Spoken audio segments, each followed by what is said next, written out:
are preparing for our first winter storm of 2026. We have nice facilities here. We have a nice place to keep our sheep, but since we don't really know exactly how long this storm is going to last, there's a few different predictions, but we do know that the temperatures are going to be really, really low.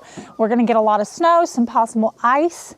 And so it looks like we're going to be pretty debilitated for several days, especially for us here in the south. And so we are going to move all the sheep up to the poultry barn that has been converted into our sheep barn. And so you're going to get to watch that process today. It's going to be a lot of fun. We are going to have to move them just a little bit at a time. We have a sheep hauler, but we don't have a big trailer yet. So anyway, stay tuned and see how this day progresses.